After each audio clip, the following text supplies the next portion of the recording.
Namaste all, and welcome to our continuing evenings of Sraddhalu. Namaste, Sraddhalu. Namaste, Narad, and welcome to everyone. Today promises to be a very special evening because Sraddhalu will share some of his learning on the way, of course, with questions also from the viewers. Namaste all. Namaste. Thank you. Thank you, Narad. I would like to share a few personal experiences which over the years I've had to go through as part of my growth, experience, learning, whatever one may call it. And just a moment, I want to switch the recording.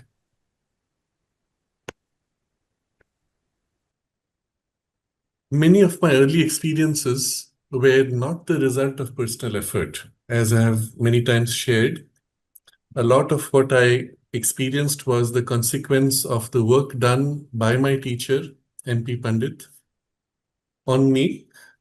And perhaps it helped that I was very open, that I was very receptive to him. I remember a point of transition which was extremely important, which made perhaps all the difference in terms both of what he was able to transmit and what I was able to receive. It was just after I had completed my formal education in the ashram school. And at the time, I was not sure what would happen, what I was supposed to do. I knew I would be in the ashram, and my teacher was supportive.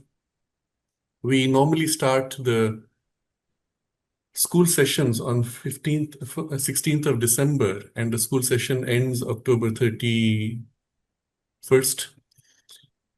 And in between are the holidays, November and half of December. So a lot of people who used to formally join the ashram after completing their studies would wait the holidays and then start their formal work in the community after from December on.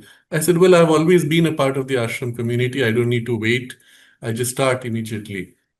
And so I went to the person who was in charge, Ravindraji, and he was supposed to give a lot the work. And he was known to be a bit of an odd person, and he sometimes took pleasure in giving people uncomfortable work or pushing them to their limit in terms of their capacity. But I said, okay, that's how it is, and we kind of tune ourselves in to accept whatever comes your way as eventually representing or representative of mother's intentions or will. So I went to him and I said, I don't need to wait. I'm willing to start. He said, oh, very good. And then he put out a little torn piece of paper and scrawled something on it. And he said, go and give this to the dining room person in charge. And from tomorrow morning, you can start there. I saw what was written there. The person who told me it was the morning when they were serving food to the servants' carrier service. And in terms of atmosphere, it was one of the worst. You had all these people of a very mixed and sometimes a very low vibration and a lot of agitation, the violence, disturbance in the atmosphere. All that has now stopped, but at that time it was there, it was available, it was not at all a comfortable experience, having seen that from far, and I was supposed to help in serving food at that point. So I took the note to my teacher and I said, this is what he has given me. He looked at it and then he said, no. He was very clear the reason why. He said, this will harm the spiritual growth because it would expose to something contrary. I said, okay. I said, what do I do? He said, you wait and tell him that you would rather wait before starting. So I went and just said that and left it at that. As it turned out, about a few weeks later, Jayantilal from the archives asked for me to work in the archives. He approached Ravindraji, and because I was conversant with computers, and so he needed someone like that.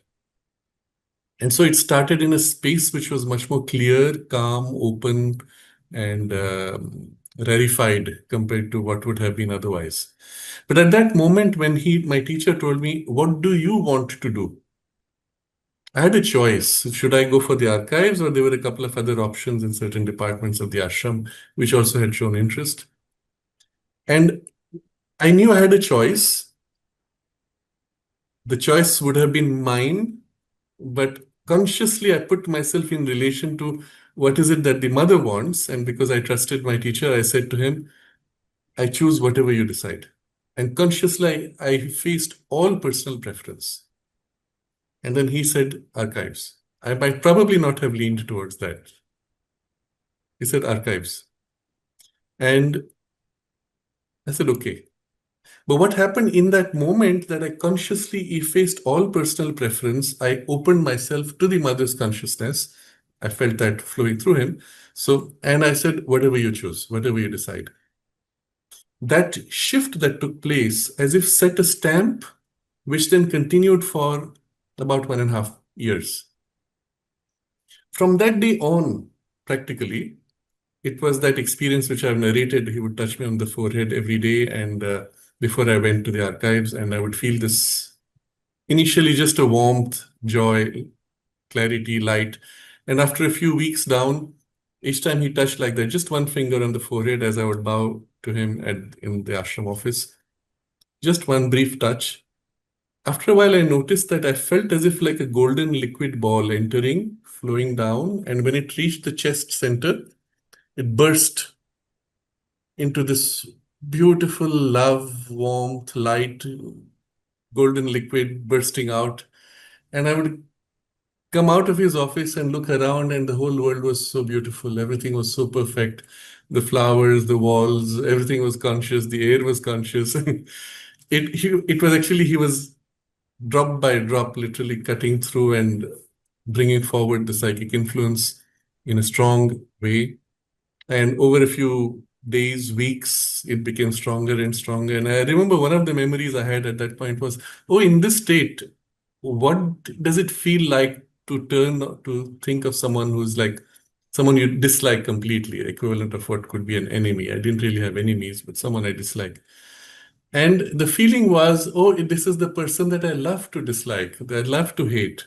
But it was still a love relationship. So I was living in that for about 1.5 years. Around the end of that 1.5 years, my teacher suddenly said to me that, I was at the time eating only raw food. It was one of those things which fixation of the mind. And my teacher said, "You don't know what the future will be like." And actually, I didn't know a few years down he would leave his body. But said, "So you should adapt yourself to regular food." And I said, "Okay." Then when I took the regular food, I had a reaction. I resisted. And that was like a wall or a veil which came in between and stopped that flow. And I want to point to this because it's so important. We are not conscious to what extent we are open, to what extent we close, to what extent we have hesitations or doubts. And these interfere in the flow that comes from the action of the grace of the mother's force or any help that comes from the spiritual higher realm, the divine consciousness. And that was the point where I could feel literally as if an intensity which was being built up suddenly diffused and softened, weakened. But during that 1.5 years was when I had the most powerful, the most deep and wide-ranging experiences which were infused. And I'm connecting it to the text that we have been reading of the siddhis, not so much as siddhis, but as normal operations of the spiritual consciousness. In the vyapti, where you feel this natural continuity of your consciousness with another, in which you literally feel the other person's influence coming into you and your influence flowing in them. That's the mechanism through which these experiences were transmitted. And as you've read Sri Aurobindo saying how the teacher transmits these experiences, and in the spiritual domain, there is so much that happens. But the receptivity allowed the thing to be imprinted more completely. And when the receptivity was reduced, it was as if less complete, less intense. Subsequently, so I'm not going to go too much into some of those experiences. Perhaps if there are questions, I will respond to them. But I want to move to my personal experiences after, because till then I was just receptive instrument. There would be an imprint, but I did nothing on my own in terms of an effort. It happened, I allowed it to happen with minimum distortion, dilution, or personal interference. Subsequent to his passing, which was a few years down only, maybe 1 or 2 years after, I found many other things happening where I had to be actively responsible because I was no more in that state when I was protected and carried by his consciousness. That was diffusing. That was as if fading out slowly. And increasingly, the pressure of responsibility and work demanded that I take an active position. So it represented a major shift. In that shift, as I was going ahead, certain observations came and certain learning experiences, which is what I want to share largely. So, one of the earliest significant experiences I remember, I was invited to speak in Samarpan guest house at the time, and there was a person there who was in charge of the guest house then, and he invited, I don't remember, he had given a particular topic, and I had gone. By then, I had already given some talks in the school as a student, subsequently in the Sri Aurobindo Society on various themes. One of these was technology of consciousness and all these. So these were not largely in the spiritual, psychological space. They were more in semi-technical and turning to the spirit generally. And this was the first time when it was a more completely spiritual orientation in content. And I remember as I was speaking, there was, of course, a certain preparation before of tuning in, centering the consciousness, opening oneself to a higher inspiration, and speaking. And at that point, after this, was the questions which came from the audience. There were questions. And at some point, a person asked, and it was a very odd and unusual question, very personal to that individual, where he asked, how or why does one feel, and a particular experience he described, which was emotional and a certain disturbance in the consciousness. And I was aware of what happened. I was ready to speak in answer. The mind moved and formed two distinct reasons, one which was general and one which was specific. And at that moment, I was about to say there are two reasons possible. So I was saying there are, and at that moment, as I'm holding these two, I'm seeing from beyond these two as if a third thing rising, like as if a thought dawning, rising from behind the horizon, as if something rising up. And as I'm about to say two, I say three reasons. And I was conscious in my mind, I knew nothing of what that third was. But because by then the training of keeping the mind quiet and not agitating or pushing was already somewhat in place, I held this state with faith, with conviction, with trust that it would be revealed as I came to it. So I start speaking of the first reason, which is very much in my consciousness and to some extent a product of my understanding of things. The second question, which was more coming from an insight, but still in the mind. So I start describing the second. And what was very clear, I'm describing this in some detail, I was conscious that if I hesitated, if I became disturbed, if I turned the mind to want to understand, if I got stressed of what is that third thing, it would break the link totally. I kept the same state of calm, equality, stillness in the mind, flowed into the second. As I completed the second, it's as if the third thing unpacked itself and revealed its content. I became conscious of the thing as if it opened up like a flower. I'm using an analogy, but it was obvious what it was. And I started describing the third thing. I'm describing this because you appreciate here how important it is to have the first Chatushtaya, the first limb of the integral yoga, reasonably stable, which remember had the content of quieting the consciousness, deep peace, established in the consciousness, the ability to silence the mind, obviously, to some degree, or holding the state of silence for a while, and then the deep peace that would then grow and deepen, and the equality, which was the base actually. So the Chatushtaya itself is named Samata Chatushtaya, the Chatushtaya of equality. Or Sri Aurobindo uses an alternate name, Shanti Chatushtaya, peace, Chatushtaya of peace. Almost as if we're not sure if it is we should use peace or equality, or actually what he wants to use as a word is the blend of both, but there's no exact word for this, so he is giving both names. And the full value of this you will understand in this kind of an experience, where the mind needed to stay equal, quiet, still, and allow the formation of the words and the thought forms to develop, waiting for the thing to unpack. And then the third unpacked itself and went on. So I remembered this for a long time. I said, this is nice, this is good. It's a sign that this is possible and it's within reach.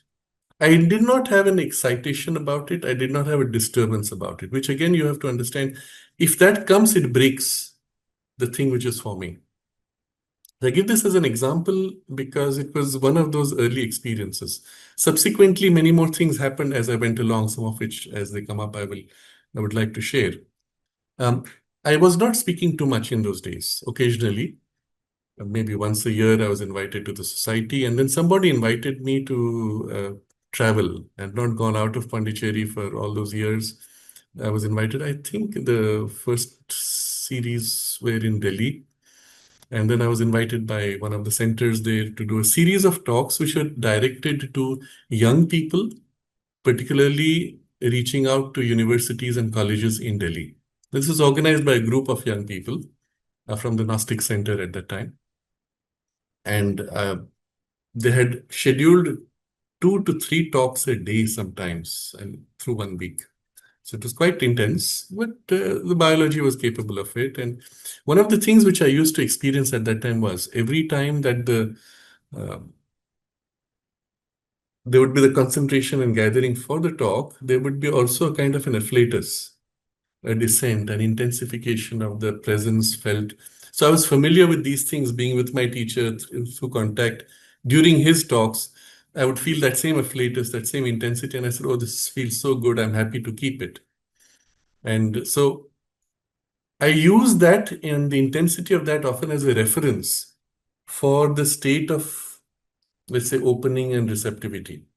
And afterwards, for the quality and the worth of the content which came through. So if at the end there was a strong, intense presence full of light, warmth, heat, deep joy of that particular grade, which I knew from contact with my teacher, I would say, yes, so this was good. It was worthwhile. But the measure was in terms of the impact in me, and not so much with others. And I'm sharing some things, you'll understand the value of it as we go along. So that was my only reference, and I kept it at that. And often that afflatus was enough to sustain the biology.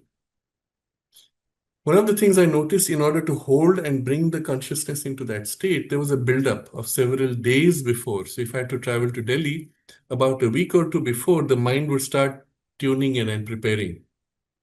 I have to prepare.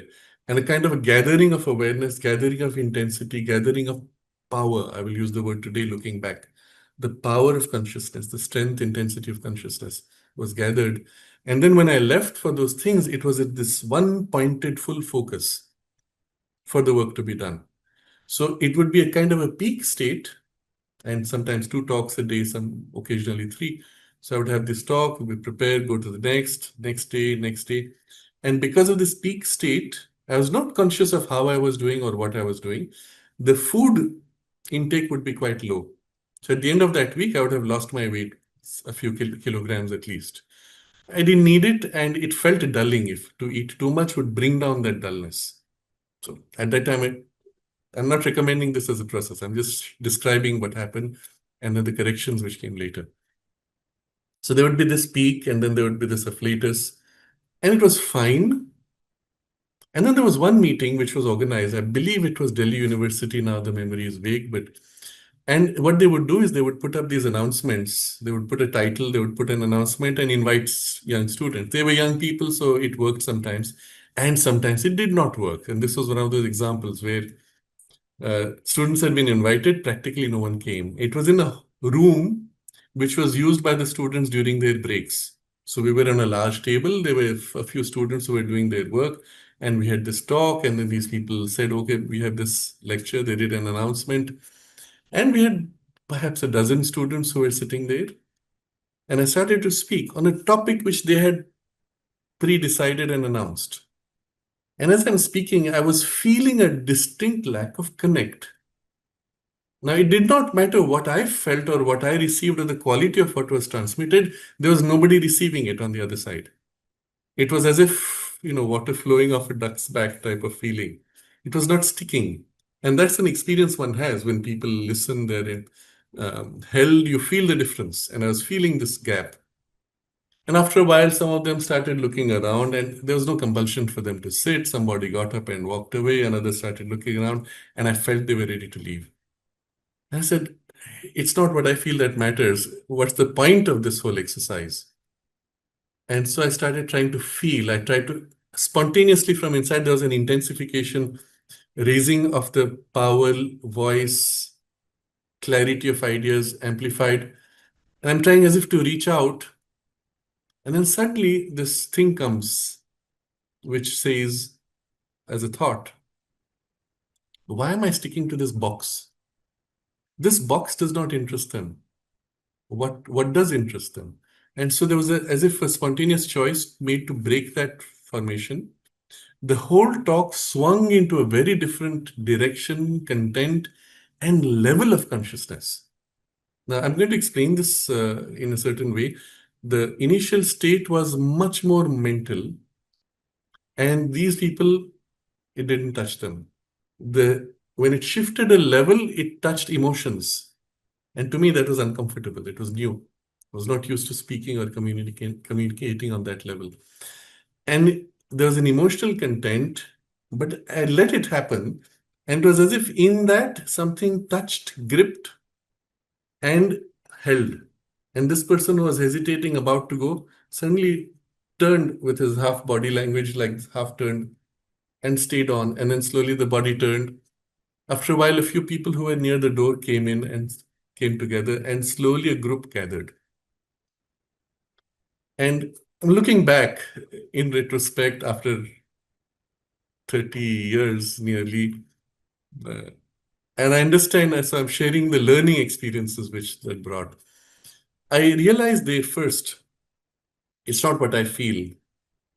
The purpose of this is to transmit something, to impact a change, to make some shift in their consciousness, in their worldview, in this case, to open them to a higher possibility. Or, it was organized by a center, so connect to Sri Aurobindo's and Mother's writings and the activities of the center. But the idea was that they should feel, I want to know more, which used to happen. But in this case, I found that something missing. And the second thing I saw, I have a natural range of comfort of communication in which I live. I live in that level of consciousness. And there are ranges in which I don't live and I don't feel comfortable, but in which many people live. And there was a mismatch there. And when I allowed that whatever shift took place to happen, it went into a range which to me was uncomfortable, but for them was comfortable and necessary even to bring a hook. So here again, I'm going to touch upon these terms, Vyapti and Prakamya. If you remember, Vyapti is that perception of what comes into you and the affinity which is felt, in which what is happening in others, so to say, strikes on you, or which is felt in an empathy. Prakamya is when you are projecting, reaching out to perceive or to influence. So what happened at that point was there was this Vyapti, which is natural always in any communication you have. It may only be more or less, but it's always there.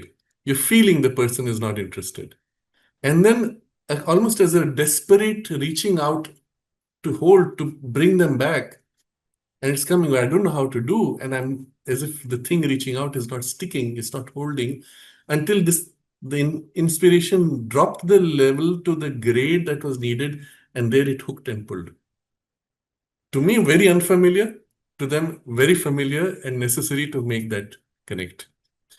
So it was one of those very important learnings. Subsequently, I had occasion to see many people who are good speakers or they are regularly doing programs like workshops, lectures, interactive, etc. And what they often do, they first try to make this connection. Not all are conscious of what they're doing. Many are, not all are. They will start, oh, what is your name? Introduce yourself. How are you? How did you come here? What are you looking for? And you're building a link of emotion, energy, interest, um, some connection of on the vital level. And so they go through like that. They get people to introduce, build the rapport. Rapport is typically the word used in these things, where you feel each other connected, bonded somehow, or understanding in each other. And it's a prakamya process, really. But on that level, when I saw those things happening to me, it was always very uncomfortable because it was involving emotions, vital energies, which I felt sticky. In the mind, it was so clear, pure, and impersonal. And that purity, that light of impersonality was for me very valuable. But I realized it was a lack of my capacity, something missing. And it should be possible to maintain that kind of purity even in these levels. So at that point, I didn't know what to do. I didn't know how to proceed. It happened, I let it happen, and I used those occasions as a learning experience. So uh, this was one of those turning points. I said, okay, I have to allow when it happens. I remember another incident. This was in Baroda and the center, and I had been given topics. So in those days, it used to be like that. They would give you a topic. It was a conference. We had many speakers. I had my topics, and I tuned into the topic and spoke whatever I had to. These were formal sessions. And then I told the organizers, I would like to do one more thing to reach out to young people, because what I saw in many of these centers, that people who came were generally people who had retired from life. They had the free time, and maybe at that point they were looking for something of deeper interest or value. But you rarely saw young people. If at all some came, it was more to assist the older people. But I said we have to reach out to young people. And for a few years, I had tried many times to pick topics which would attract them. And so here I said, I want to speak about science in Sri Aurobindo, or something to the effect relating to science. And I said, please reach out to your younger groups. Let's see if we can get them to come. So I had these formal talks, podium in the garden, whatever. And they were typically spiritual related themes. And then I had this one special talk. And I remember at that time the difference. In all these formal talks, I began always with an invocation. It helped me to center. It was also a way to invoke the presence and then flow into the topic. But when I sat for the talk on the science related topic, I was enthused and I started speaking. I said, the topic today I want to share is this.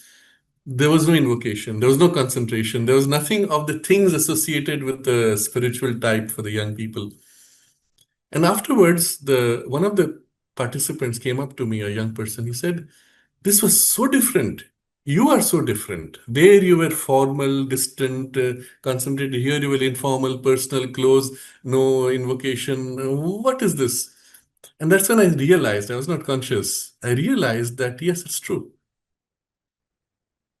I still valued very much that formality because it helped to bring a certain focus and an intensity.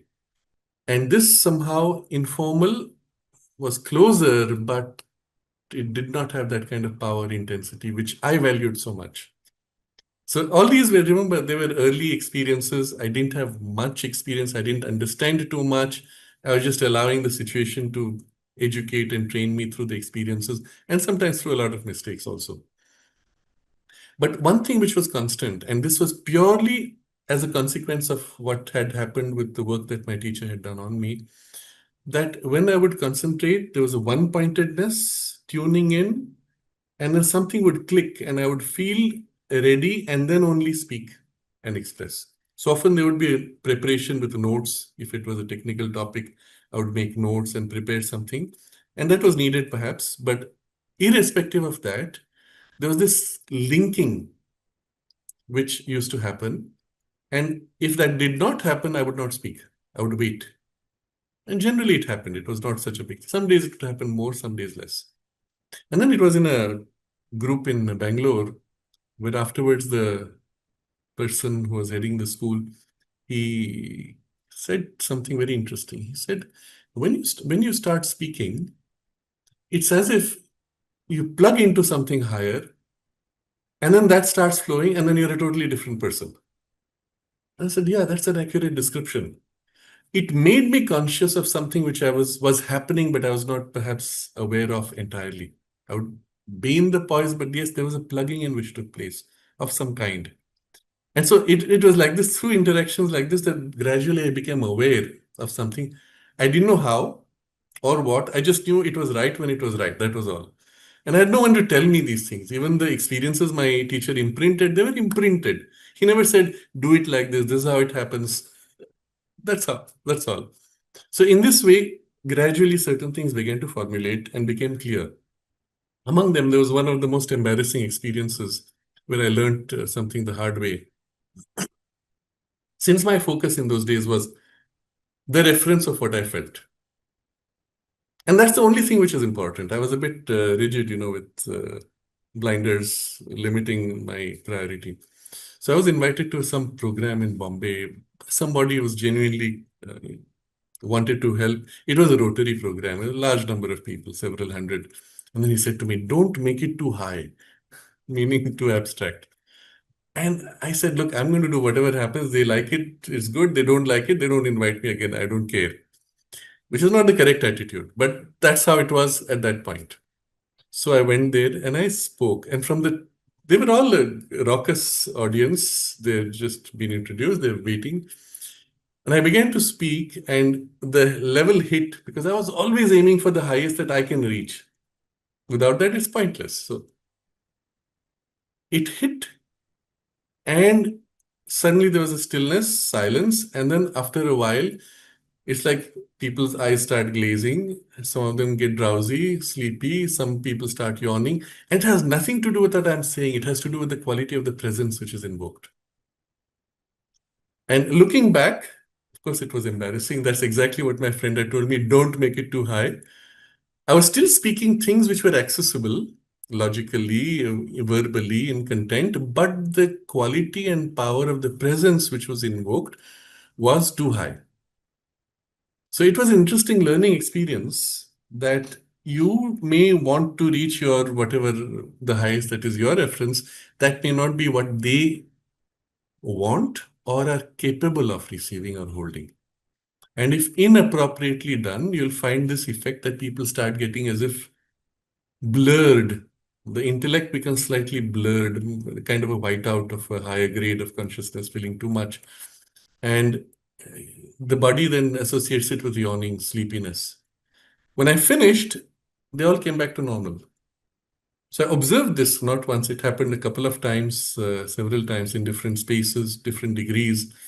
And I said, what do I do about it? And I had no one to tell me this is what you do. And I didn't want to compromise the content or the quality of the attunement. So I learned the hard way that you have to be able to tune into their level, even if at the loss of that grade of luminosity or clarity of the consciousness flowing. It can still flow, but in substance of a lesser grade, if that is what is needed, to be able to access them there. And my reference was, if I listen to this, will I be happy? No, I won't be. What will I be happy with? And I was always aiming for that, which would be the highest. And this does not work. So you have to understand what is the goal. What is the intention here? You want them to receive something, go back with something valuable that will change their lives. If you say, oh, they just touched a higher light and it doesn't change their life because they can't hold it, it's not going to stay. So these are things I learned painfully. And you'll see a lot of this we understand in the passages we read of Sri Aurobindo when, for example, he describes that how when a teacher communicates something through this contact of the Vyapti, Prakamya, or it's the method by which you can transmit experiences, you can transmit anything, if the person can receive and hold and make his own. And that's critical. So the ability to tune in to the requirement of the person without losing your source, let's say, but still in terms of the substance you transmit, the grade you transmit, the ability to tune into that, and then also measure how much they can contain, how much they can receive, how much they can contain, and how much they can make their own. You feel that. So these are all things learned in time and through painful, difficult, sometimes frustrating learning experiences. But I'm sharing this in the hope that, first of all, it will elucidate examples of which we have seen, but on a more mundane, accessible level, but also that I hope it will help many of you in your own journey when you have your own experiences of this kind, both on the receiving side as well as on the transmitting side. So it will help to understand, and perhaps you may skip some of these, uh, let's say, mistakes or lack of understanding that I had there. It grew gradually. And I have mentioned in a different place the turning point, which came for me, which was a very painful transition, which was also what I can look back and best and describe as the breaking of the spiritual ego. I've mentioned this in passing a few times, but in one of the discussions, I had gone in some great depth describing the full experience. And last time when I mentioned it in passing, there was a question from Rajarshi in the chat box where Rajarshi wrote, "Does anyone know which is the episode in which Sraddhalu talks about this painful phase?" So I looked it up and found it is in the Evenings with Sraddhalu 168. And the topic there was Healing Childhood Trauma Part 2. And the incident itself is narrated in some detail from the minutes and seconds count of 51:49, so 51 minutes, 49 seconds, up to 1 hour, 22 minutes and 25 seconds. So if it interests you, do take a look. I won't elaborate, I won't repeat that in too much detail here. But it was one of those things which later when I read, I understood from mother's description. She says the spiritual ego is the most difficult and it has to be broken by blows of hammer. And I actually experienced those blows during that period every day for nearly 2.5 years. And it was really, the biology was pushed to its limit. And it was one of those most painful passages where I knew she's doing it. And I would stand before her and say, "Do what you have to do." But I can't look at you. It's too painful. Why are you doing this? Why are you torturing me? And it was at that time I had many interesting experiences. One of these, which I've narrated, where I had a talk with a school and 1,000 children would be there. And I'd spoken to them before.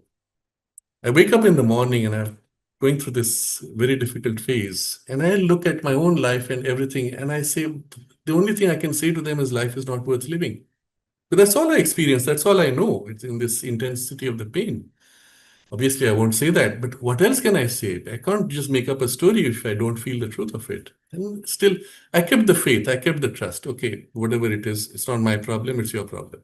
So I go up to there's a stage, and there are 3 steps 1, 2, 3. And the third step, when I come on the stage, I felt the whole power flowing down, filling the whole vessel, mind, body, life, emotion, everything being filled with that afflatus and power. And I'm sitting there exactly as before it used to be.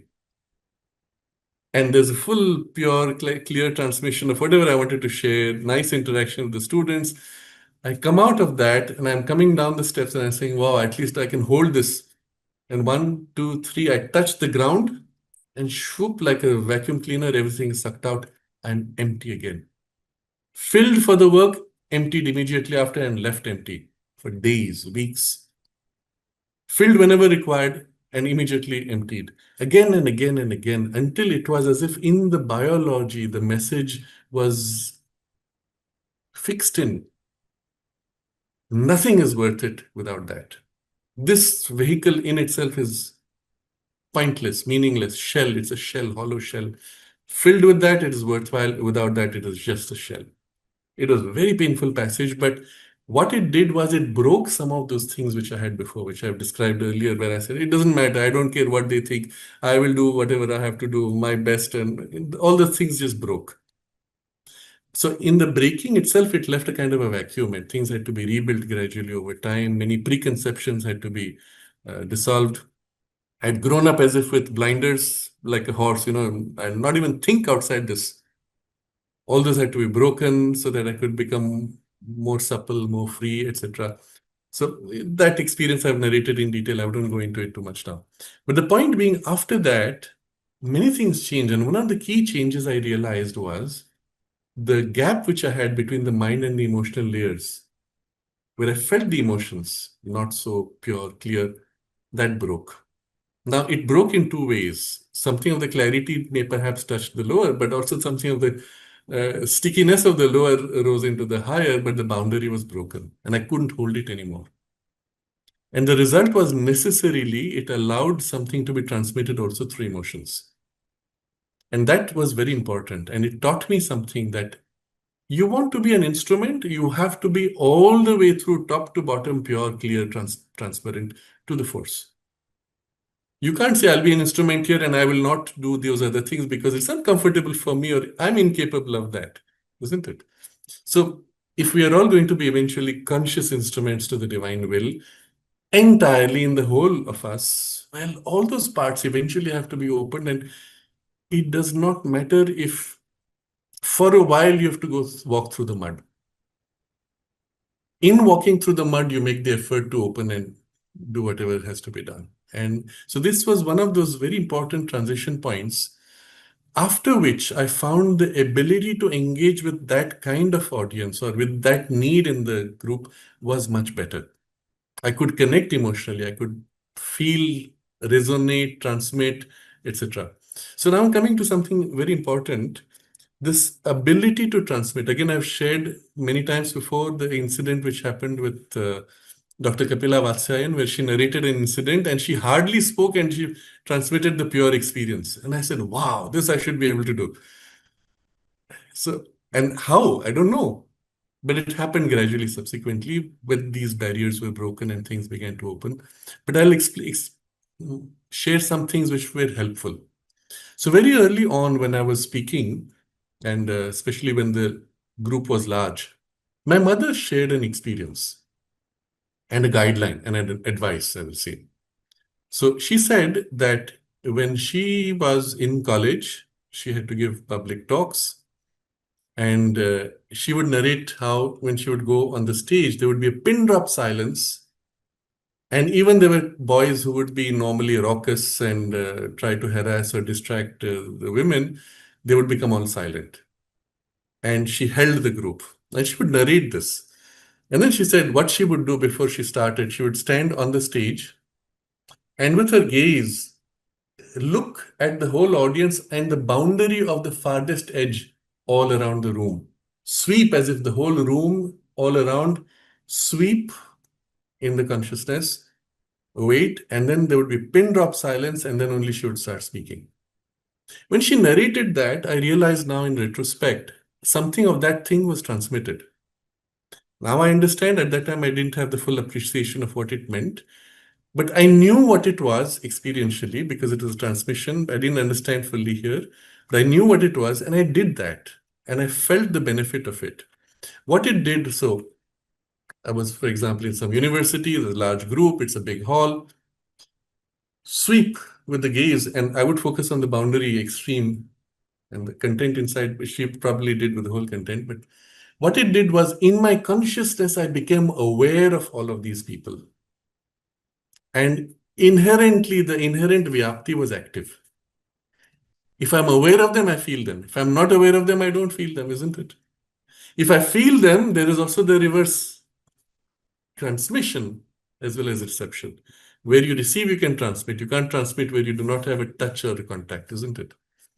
So what it helped me, and I suppose it might help some of you if you have to ever do that. If you're giving a lecture of information, I've done a research, here are my results. We did this was the result, etc. You do with your PowerPoint slide.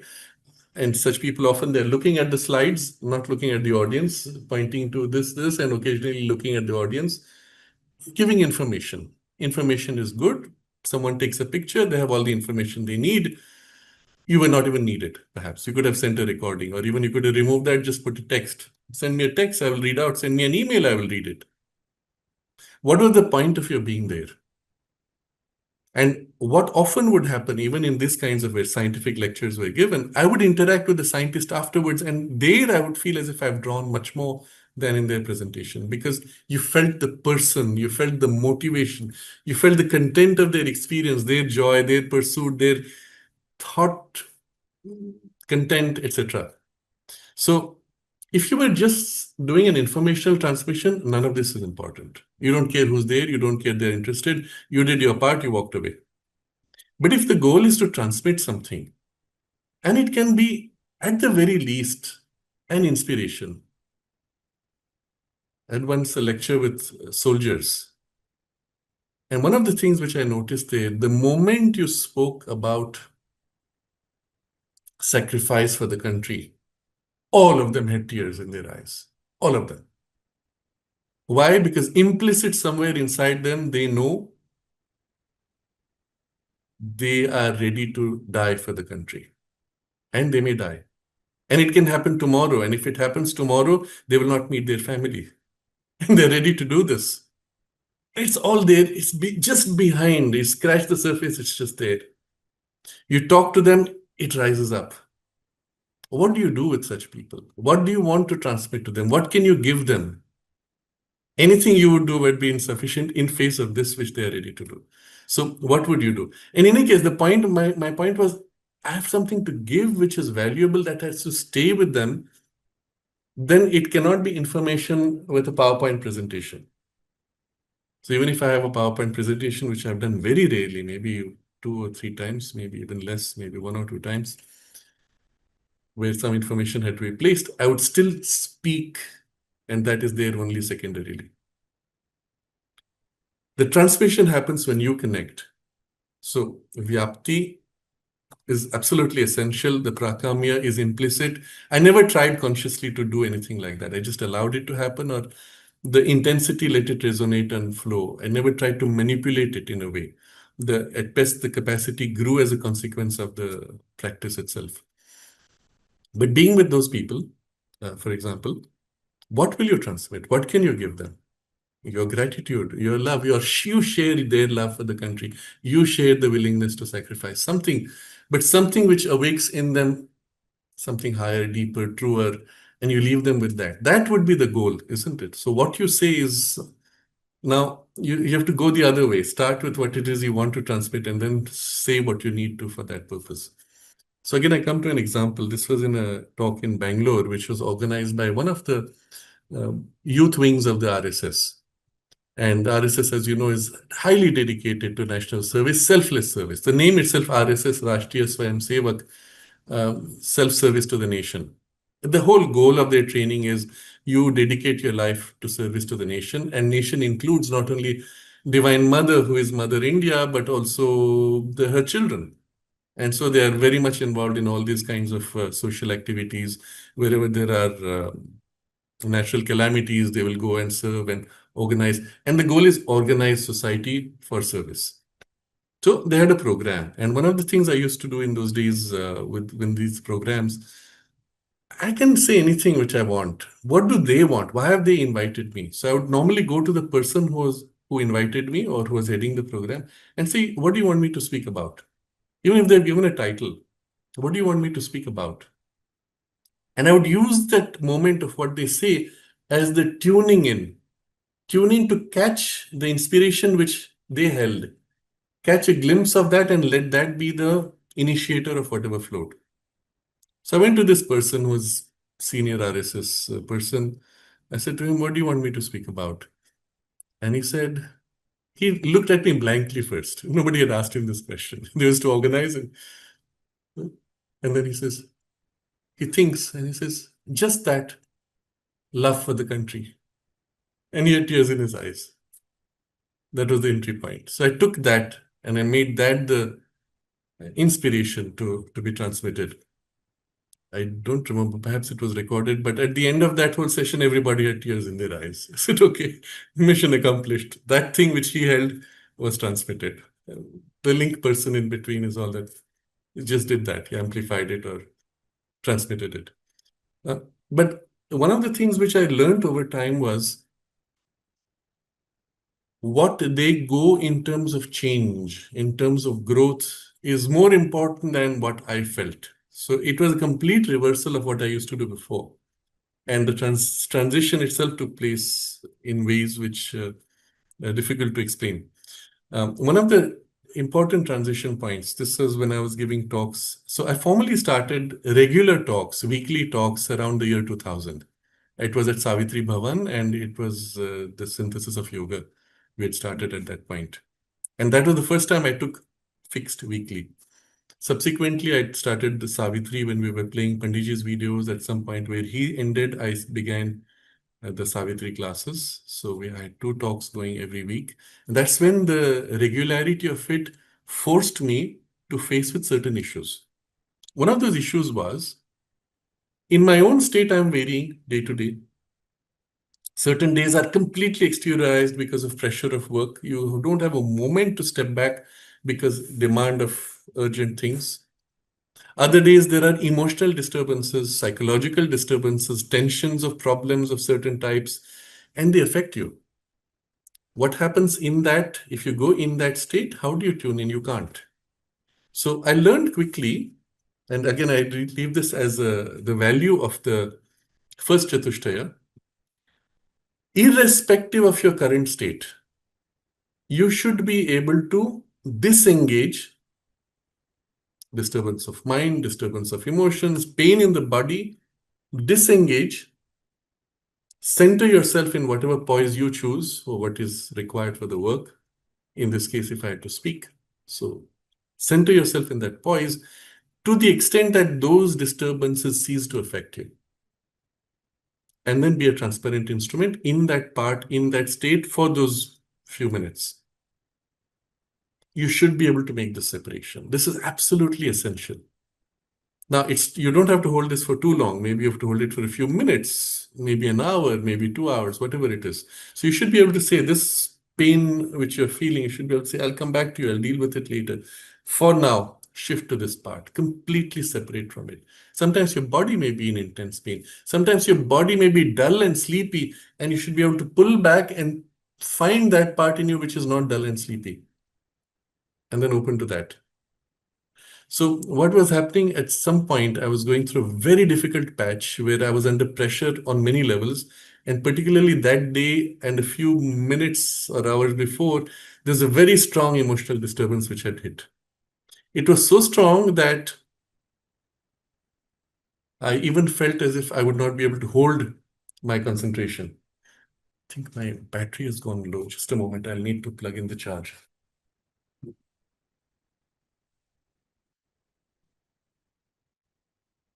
So I was in a very disturbed state, and there was no way I could gather myself. I was struggling. Even if I gathered, it held momentarily, and I would slip back. I would held momentarily, slip back. It was that sticky. Maybe if I had a little more time, but it was time. I had a session. I had to speak because I was already in these regular fixed classes. I could not even read the text. If I tried to read it, I couldn't understand anything. It was that extent of dullness and clouding that had happened from this disturbance. And I go to the session, I go to the class, and I pray. So we would start the class with a short chant of Om, collective chant. I do that, and as before, just trusting in the grace. And then I open my eyes. I have nothing to say. And then certain words formed. And first sentence formed. And then I have nothing more to say. And I'm waiting, and the second sentence formed. I have nothing left to say. And the third sentence forms. And it went on and on and on. I think it was a little over an hour, maybe 1.5 hours. It went like that. And what came through was so, it had force, it had power, it had punch. And when it completed, it linked back to the start in a way with the structure and beauty of the structure of the content that I could never have intended or imagined or planned for. And it was received only in pieces, one sentence at a time, literally. Again, it was blank. And in the blank, another sentence. And in the blank, another sentence. Fascinating. It was fascinating, really. And then I realized all the preparation I was doing, where I would read the text, prepare, how can I give, what example shall I give for this, what example for that? All those things were good. They, so to say, prepared the mind to be a vehicle for whatever the inspiration could pick, and it would sometimes draw upon those. But very often, the best talks were the ones where I had the least preparation, because the inspiration had fluidity and would draw upon things and structure them. Wherever I prepared too much, the structure was rigid. And even if the inspiration wanted to divert, the mind would say, but this is so important, I can't skip it. I have to bring it in. And after this experience, I said to myself, there's something wrong I'm doing by making a structure that is so rigid. And I don't know how it worked. Now the memory is a little blurred, but from that point, I realized the state in which you are is far more important than the preparation that you're doing with using the mind and the intelligence. Because at the end of the day, you're going to rely on something higher that's going to fill. Even if you speak with your intellect or through your intellect, the thing which is transmitted has to be more than the intellect. For that to transmit, you have to be in the state relevant for that to flow. What is that? And it brought me back to that particular experience where I was completely blank. To the extent of, even as an instrument, saying, I'm unable to think, I'm unable to speak, I'm unable to, but I open myself with full trust.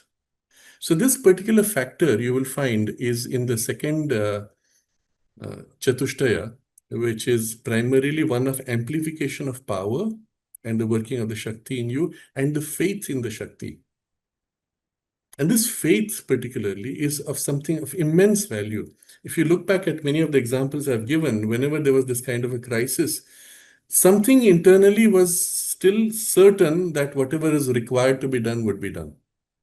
I don't, but she can. Or it's not my problem anymore. It's her problem. She's going to deal with it. Or even if she does not, it's no more my problem. At worst, those guys will say, hey, what a useless fellow. He gave something useless. We don't call him ever again, which has also happened perhaps, but for other reasons. And it's okay. I don't care. But that trust is like a base in which the free flow can happen more easily. The action can be more, your receptivity is better. The action can be more direct. But in this particular case, I noticed the preparation involved in thinking, making notes, structuring the thoughts itself prevented that flexibility and clarity, a blank slate of receptivity. So in the record of yoga, we read, I think last time, a portion where Sri Aurobindo actually says, I think we read last time, where he says that at least 4 times it has happened in my life. No, I think we didn't read it here. Okay. At least 4 times it has happened in my life that I had to clear all that I built up and start afresh. Interesting. In the sadhana, he's not speaking of his external life. In the sadhana, as a result of whatever work you do, growth, etc., you have built up certain things, and then he says you have to wipe everything and start from scratch.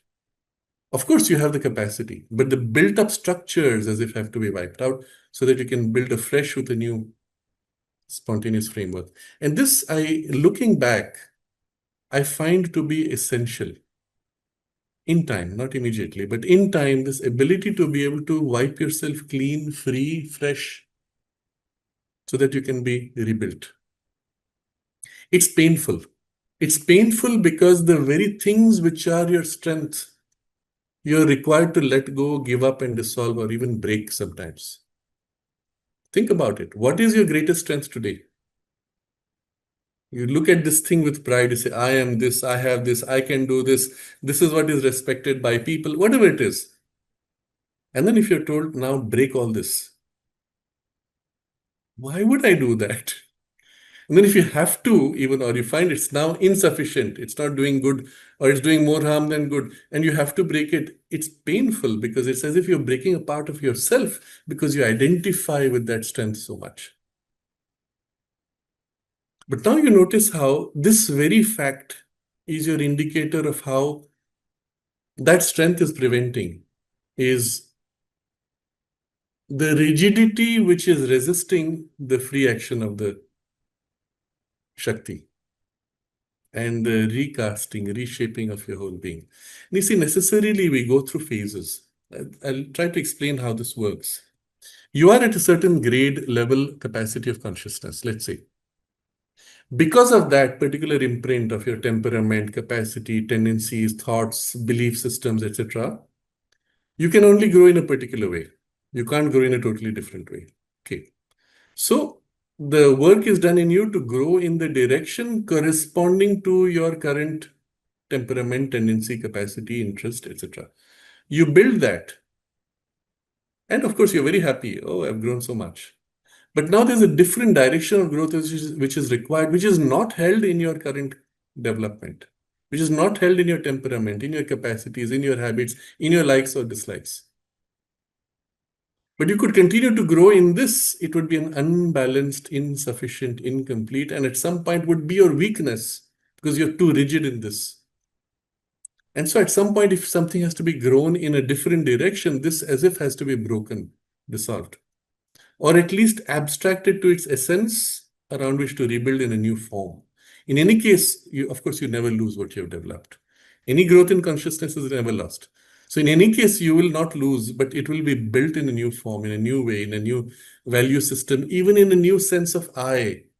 Your sense of identity itself will undergo a radical shift. And you should be willing to make that transition if you're in the yoga, especially in the integral yoga.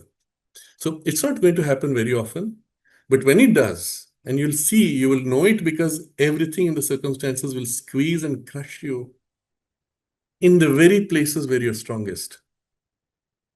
And you will know that it's painful, it's difficult, but you will know that this is a reference. It's a sign that some change has to be made.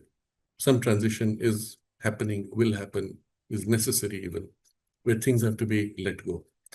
Initially, you cling, you stick to that because you know it's your strength. Why would you let go?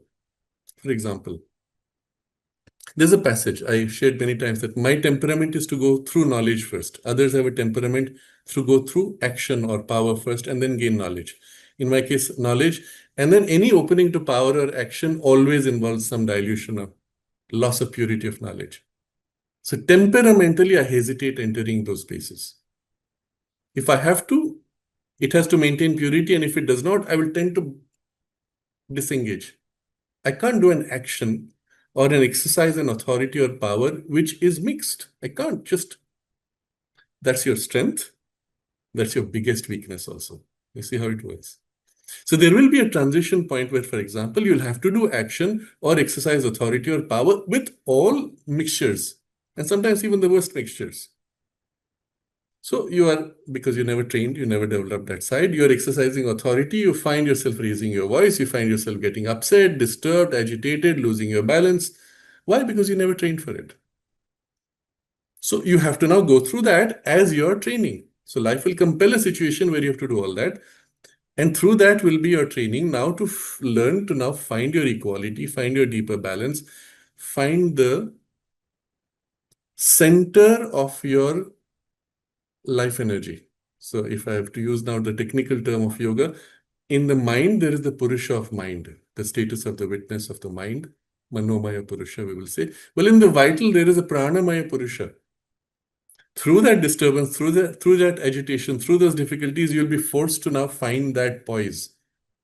And from there, you'll find the equality in the prana and then learn to exercise prana from that poise of equality, equivalent to what you did or trained in the mind, for example. But in making this transition, you'll have to first be pulled into the muck and confusion cloud and the mess that you have been avoiding all this while. And at that point, while you may do it with a lot of resistance over many, many years, through many small nudges, you might develop a little bit. Or at some point, you realize, well, this is what is required. And if you're conscious, this is what the Shakti is working on in you, you allow it to happen. Literally, it means letting go of those blocks and barriers and boundaries which you've held back and say, okay, I'm going to accept the mixture, the distortion, the consequences, and even if it's not comfortable, in order to grow through it. But you're clear of where you have to go. Maybe you don't always know in the form where you have to go, but you know that where you have to go is eventually to acquire the necessary mastery and transparency in all parts. This is obvious. And the fact that you avoided this, prevented this layer, for example. It could be the other way for the other person who starts with action, power, and then he has to enter knowledge and the clouding happens. He will resist. He will have to hold back action until he has clarity of knowledge. He will struggle against that whole difficulty. But he has to accept it if this has to happen. But once you accept, you find things start moving much faster. So the rigidity innate to you, which is around the very strength, now becomes your weakness. And you have to be willing at some point to let go. So I'm sharing this in some detail because it helps. It's a deep truth which applies in many different ways in many different stages of our life. So coming to that example, something changed. With that, there was a better blending of the emotional with the mental, and even the clarity of what was transmitted through emotions began then to grow, etc., and develop. So these were some important transitions. Still, I'm coming to the other examples of the Vyapti and Prakamya. One of the interesting passages of learning was what happens when you are online. You were used to standing in front of a group, you sense, you feel, you see visually their response, you see them yawning or you see them interested, you feel their enthusiasm or you feel their boredom. It's visible objectively, but also energetically you feel because you're close energetically. But when you're online, you don't have the same closeness energetically, and maybe you don't see anybody. So I've been on these types of Zoom calls where you could see everybody in a conference type situation. And many people are in their homes, they are lounging, relaxing, almost daydreaming while listening to the interactions going on. It's not very enthusing. You would never do that if you were sitting in a formal public space where you are required to be concentrated. But you're in your home, so the mood is very different. Does that mean they're not interested? It's difficult to feel. You don't feel energetically the contact. Or some switch off their video. Where's your link? So it was interesting, especially when the communication started with the lockdown. This was an interesting experience. I do not know if what I have experienced is the full story. At best, it's the beginning of an understanding of something. But what I found, two things which I see. First, people have learned to become more receptive while on a online chat. And second, if you are conscious, you can actually connect and feel in some way by a certain different kind of, maybe a finer grade of Vyapti, what is valuable on the other side. You're seeing nobody, you're feeling nobody energetically, at least not a physical energy, but you can feel in a kind of a mental grade of energy or a subtler grade of perception. And I don't know if one can always say there is a feedback because it's not always obvious, but you will feel in some way whether this is being received or not. And it's a sensitivity which can grow.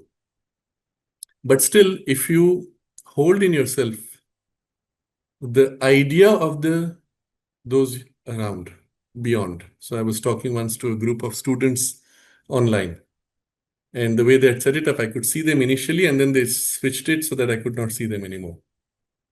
Who am I talking to? What's their response? So automatically, there's some part is of reaching out, trying to feel or connect. So one does feel, one does have a sense, but you don't know them personally.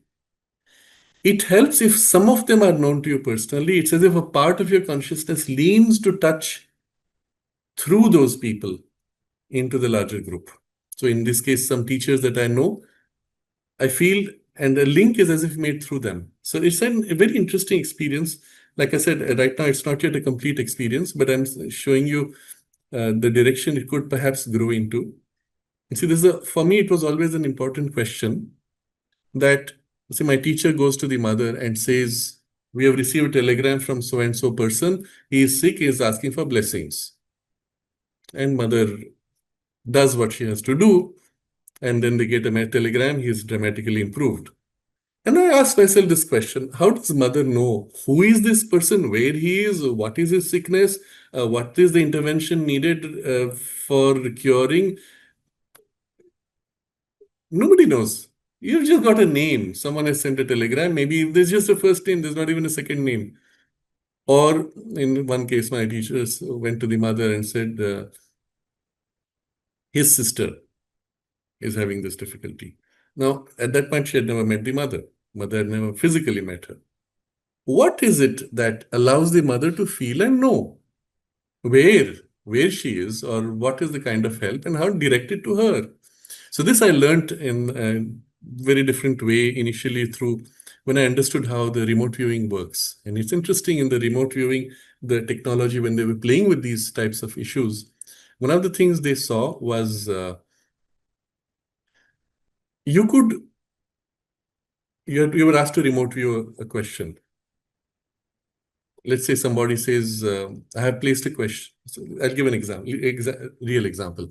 So there's this military guy who came to the remote viewers in the United States, and he said, I have written a question in a sealed envelope. I have brought it with me. And can you give me an answer to that? So it was always supposed to be double blind. Ideally, even the person should not know, but at least he will not say anything, and it is in a sealed envelope. And they have to answer with the remote view, whatever the question is. And then he comes to them and he realizes, oh, I forgot to put it in my pocket. I didn't bring it. It's sitting there in my house. So the remote viewer said, no problem. They formulated the wording for what it is they want to remote view. We want to remote view the answer to the question that this person has written in an envelope which is sitting in his house. Now, for this, you don't need to know where his house is. Interesting. Now you could take it one level further. And this is another example given in the remote viewing. This person went to Japan. One of these big names, I don't remember now who it was. I read a few books, so one of them. He describes how he goes to Japan, and there's going to be a live demonstration of remote viewing, in which many people are present in the audience. 5 at random are called, and out of those 5, they select some places. And out of those, by random call, one of the places is picked up. The person from the audience who picks that up does not know where it is. He goes out from the studio. After so many minutes, opens the paper. There's a location. He goes to that particular location. At a fixed time, he has to be on that location. Now, at that time, this person is supposed to remote view and describe where he is. So there is no way you could have known in advance, because the whole thing is being done through a series of random jumps. So he's in the studio, and the person goes to that location. And then the remote viewer says, you know what? I was not sure if I would be able to hold my concentration as needed under the stress of the studio environment and all these different parameters you have set. So last night before sleeping, I sat down and I did a remote viewing of what will be the location that the person selected by the audience will be at the particular time when I'll be asked to remote view. Something. He formulates in this way and he gets a drawing. So at that point, he pulls out in his envelope the drawing he prepared the night before, and it's exactly the place the person was. So what I understood through these examples, and then to some extent through the experience, is that from the point of view of the self is everywhere. In the self, the perfect knowledge is held. But still, I'll ask, we are not in self. Where is the link being made?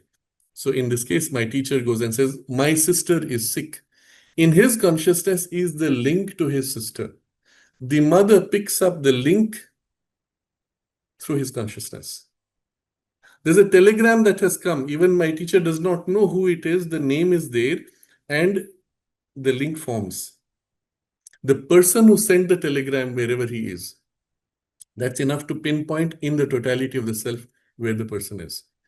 Now, once you get to this, I'm going into some detail, you understand fundamentally there is no limitation on you having a perception of Vyapti or a feedback of Vyapti. Fundamentally, in principle at least. In practice, it may be a question of 2 things. Let's say, generally your sensitivity and receptivity, but the other, which is more critical, your faith or lack of faith, or rather your doubt. When you tell yourself, oh, I can't do because, that belief in you or that faith in you or that negative faith in you is your barrier which you have put. Repeatedly, you'll find in the record of yoga, and we will come across these in examples when we see more of Sri Aurobindo.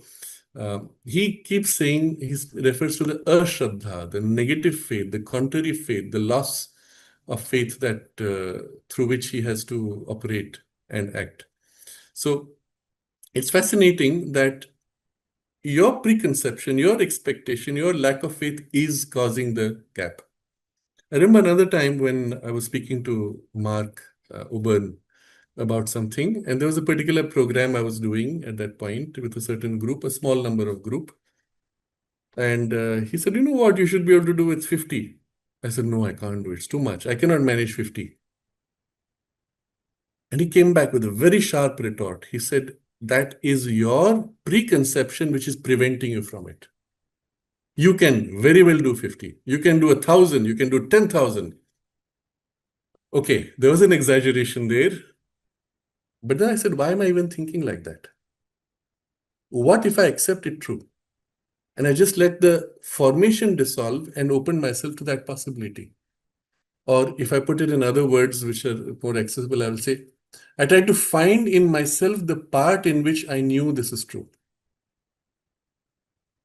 And with that, it's as if I touched the faith. I have not got it fully. I touched the faith that yes, it's true. It does not matter what the number is. It's possible, irrespective of number.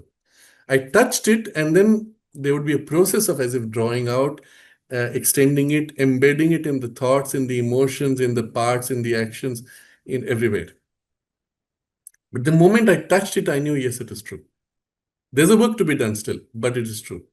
And maybe in the work to be done, the faith is drawn out bit by bit. And I realized, yeah, by 50 is not a big deal. And it helped because I didn't start with 50. I compared with his 10,000. I said, yeah, 10,000 is a big deal. 50 is nothing compared to that. Yes, doable. And this you will find again is critically the part of the second limb of the framework of the integral yoga, the working of the Shakti of the Divine Mother in you, the force of the Mother's force, and the faith in her working and her full capacity and in your potential full capacity under her working. That complete total faith has to be built. And in the parts where the faith is contrary, it says, no, I cannot do it, it's actually not possible, is where you find the resistance. So I'm sharing this as an example in the context of what it's like when you are online.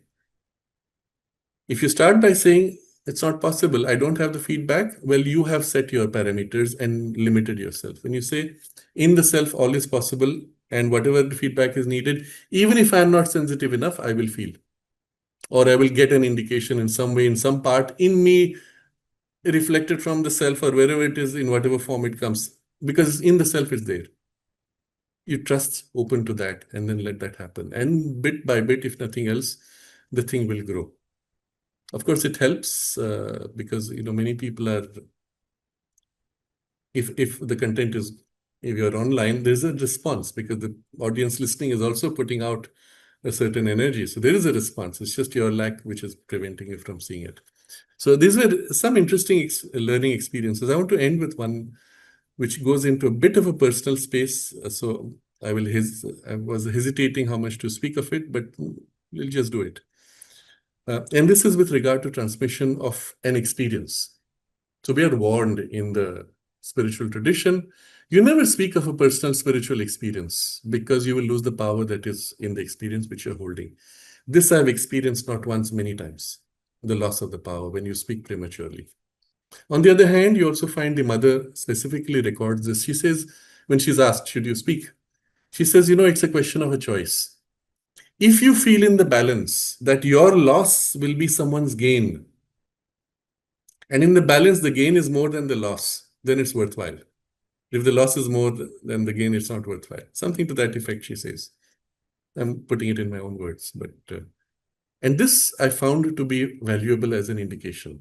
So sometimes it would happen that someone has a difficulty and I'm saying, well, what Can it work? Let's try, let's explore. Sometimes it happens spontaneously. There's an interest, compulsion in your nature, or sometimes an inspiration that says, okay, something needs to be done here. And you do what you can. And you learn from it. Other times, no, whatever. Maybe you were not transparent, but whatever it was, there was a strong no in your nature, in your habit, preconceptions, and maybe an opportunity is missed. But when it has happened, I've learned some interesting things through that. I'll give one of the very unusual examples, which was I had gone abroad, somebody who was in hospital in a very serious condition. He was unconscious, and for several weeks he had not recovered. They expected that he had gone vegetal, that is, the brain was no more functioning. And because it was such a powerful, important instrument, I felt I had to do what I can. I don't know what I can do, but I'll do what I can. So I reached into him. I concentrated, as if reaching deep as I can go within him, and to speak to his inmost person. And I whispered in his ear. I said some things which I felt were necessary to help him to make that effort to come out. And if he wants to come out, he can. Maybe he does not, or he is lost in some swoon. So awaken that, pull that, and draw that out.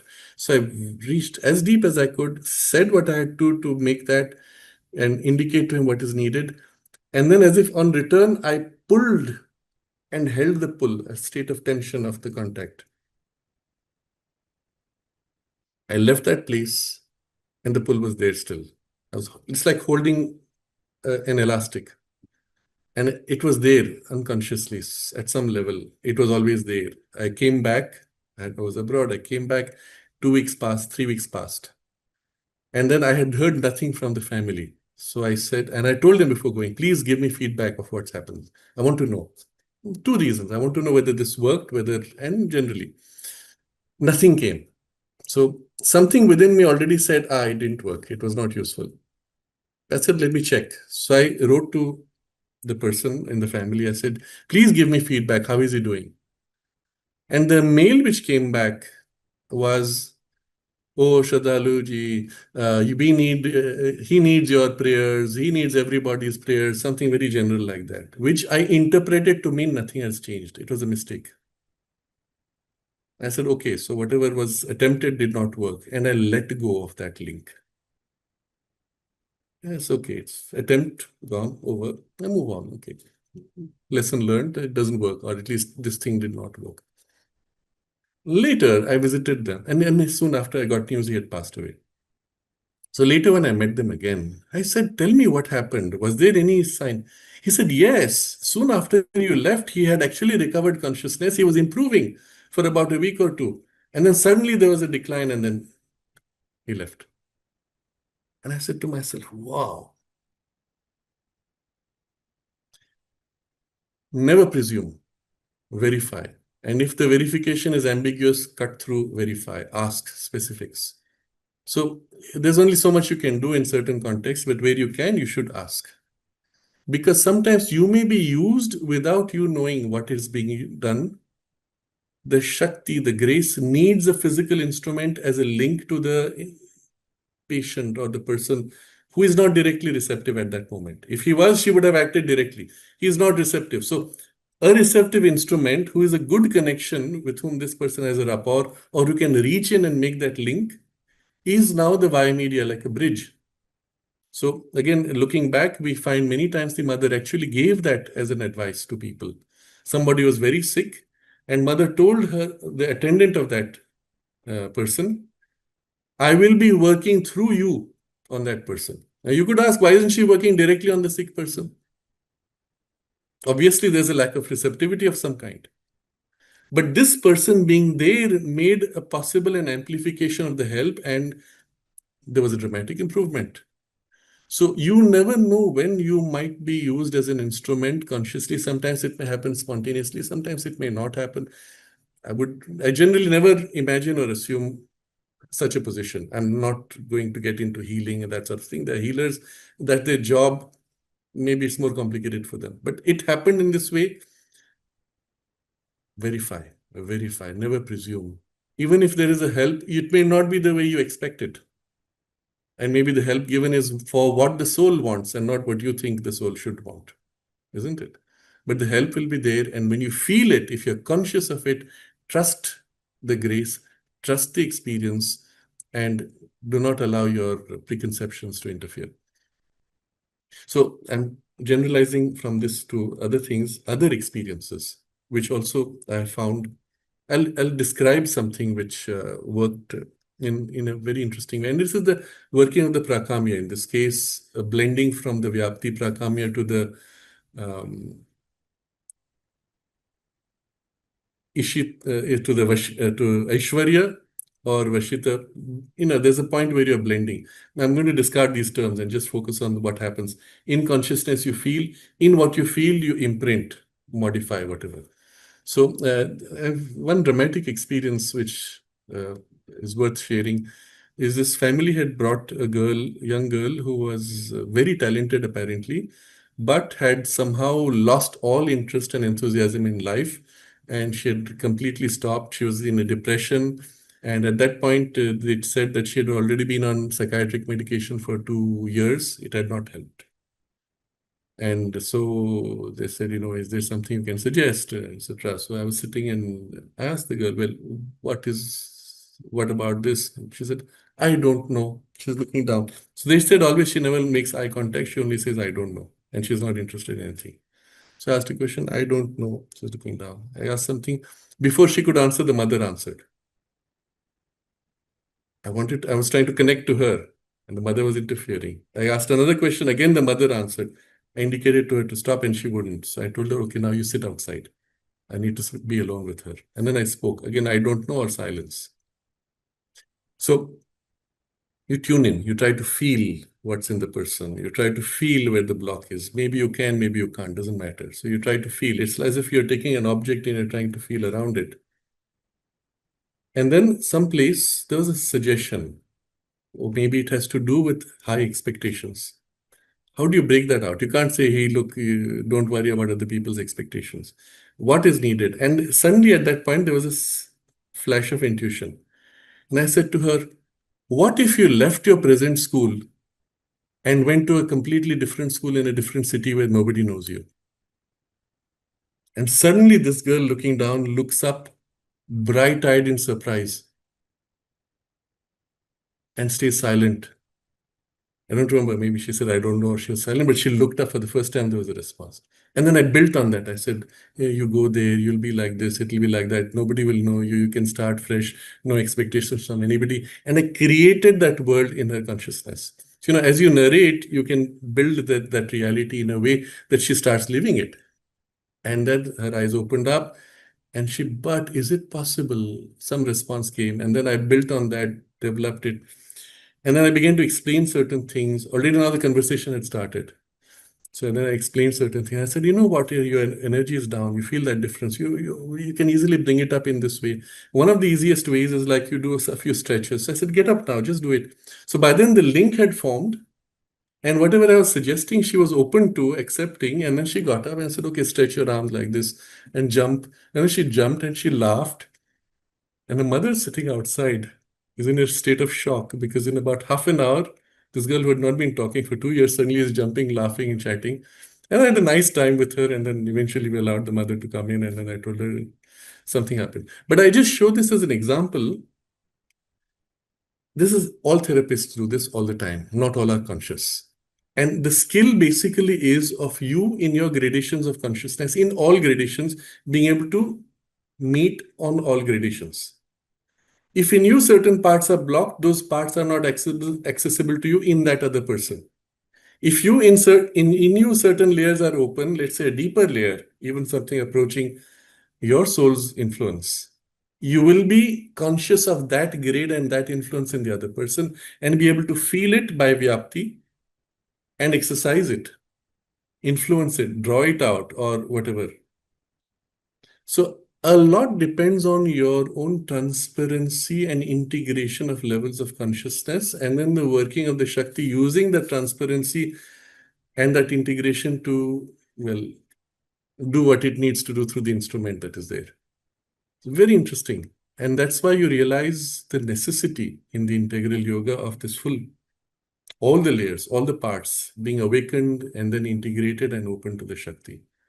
So I give this as an example of what it can, it is a transmission finally of an experience. Finally, it's always that, is transmission. And I'll leave with one example of the spiritual kind of experience,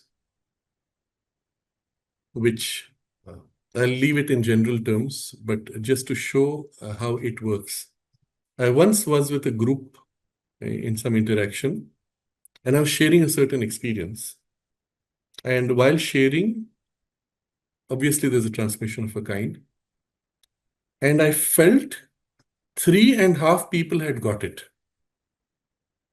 I didn't know what that half meant. So afterwards, I asked feedback from each one, and 3 of them had had that experience, at least made a preliminary first touch of that experience. And the half person said, I felt that and then it vanished. Interesting. And in the way it was being done, because I was not particularly looking at them, I knew somebody there, somebody there, somebody there. And I had to open my eyes and look, who is this? And yes, it was the right person. So just to give you an example, in the consciousness, whatever state you are able to touch, reach, hold, is it what is available. And there's a physical space in which the transmission can take place, the contact can take place, physically located. And it helps, of course, if there's affinity, trust, and mutual, let's say, respect and appreciation, then you're open and receptive more easily to this. But these were experiences which I'm sharing because it was a learning experience. Is it even possible to do that? My teacher would do it, but I can't do that. I don't have that gift. The mother would do it. I don't have that gift. Can I do it by describing and sharing, using words? And so I found, yes, that also works. Of course, a lot depends on how you do it. So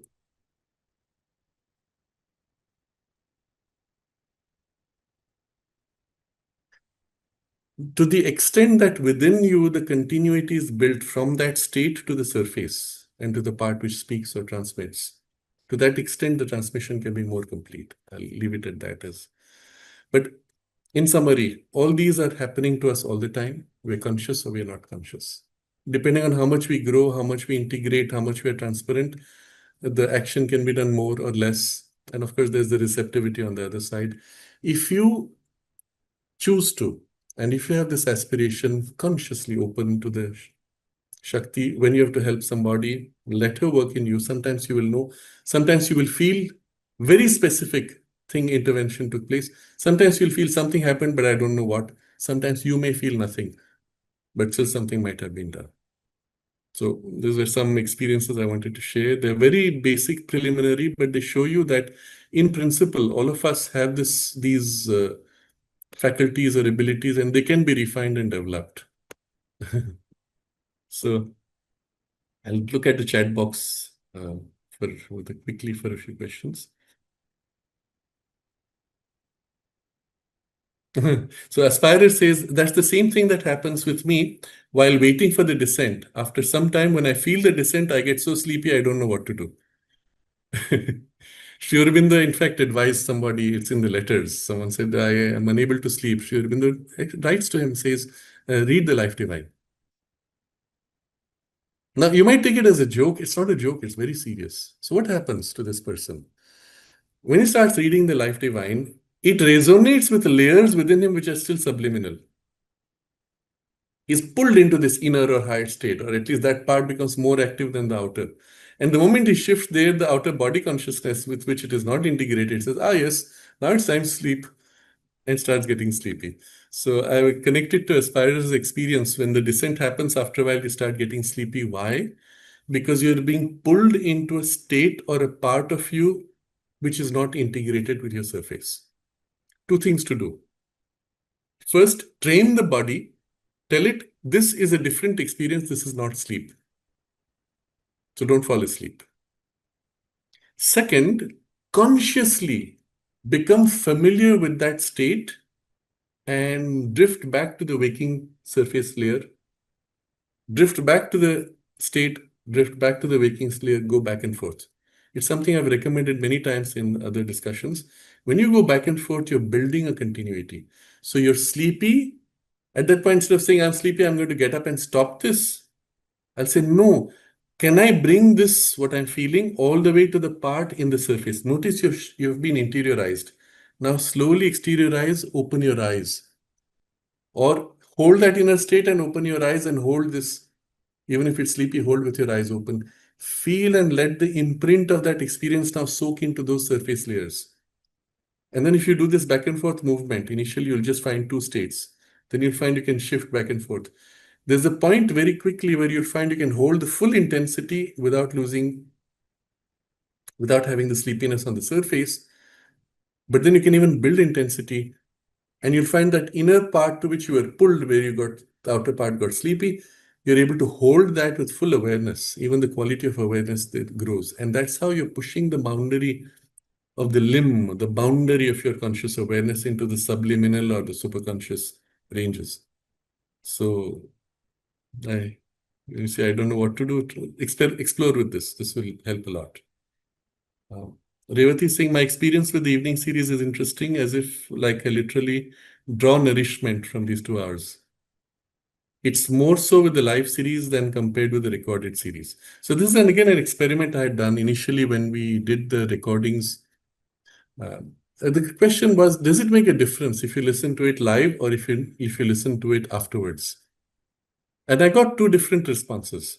For some, it made a big difference when it was live, because in a sense, at that moment, simultaneously, I think currently about 70 or 80 people are in the same alignment, in the same sharing of aspiration. So it makes a difference. There are others who said, yes, but I find if I can receive almost the same thing even afterwards. And this can happen when, and again, remember in the self, all is present. What happened even 2 days ago is still present in the self. So when you tune in to the presence, to the aspiration, to this collective yajna in a sense, it's still present in the self. So it's just displaced in time. In the self, it doesn't matter. Space or time, displacement doesn't matter. And so you can still feel it. It's just a different kind of displacement, a different kind of attunement. It's possible.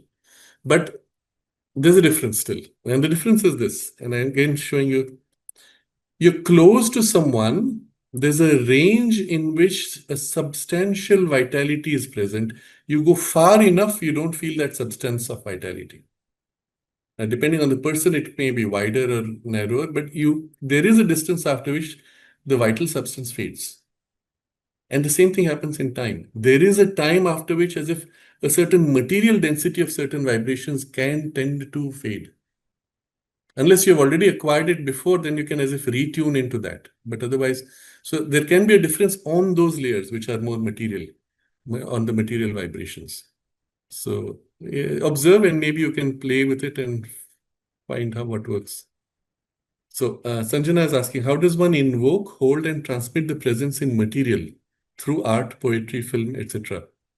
So film, I will not say much right now because that's more complex. It involves often many people, including sometimes an editor who will be working on the thing, a cameraman who will work on the thing. So you may have a conception which is implemented by them.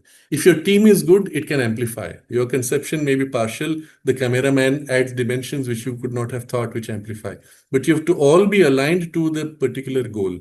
So often what they go through is they sit down and describe what is the kind of experience we want to create? What is the kind of mood we want to create? And everyone is aligned to that. Or often you may throw out a cameraman and get another who is better aligned to this type of mood, whereas that one is better aligned to a different kind of mood. If you build the team properly or in a shared mood, then you can do something very powerful and dramatic. But it requires many people. Whereas art and poetry, you may not require somebody else. So it's more easy. So still, she's asking, invoke, hold, and transmit the presence in material. You don't even need to have created something. Let's say you're holding an object. When you invoke the presence within you, hold, and you're holding the object, automatically it is being held in you. It receives something of your state, which is how somebody who's sensitive can pick up that object and describe your personality because it's filled with you. One of the problems you'll notice All of us are nowadays carrying mobile phones in our hands all the time, practically. You notice those of you who are sensitive, if you pick up somebody else's mobile phone, you're often very uncomfortable. It's almost as if you're touching their physical, vital vibrations materially, intimately. And sometimes it may feel uncomfortable. So you're all the time anyway infusing in things which you use. So the infusion happens. The difference now would be you might infuse consciously. Let's say you hold a stone, you infuse consciously with affection. Observe a mother who's making food for her child with a certain intention. I want his health to be improving. So as she rolls the pin for making a chapati, she's putting her vitality, putting her affection. The movement is instinctive. We all have it.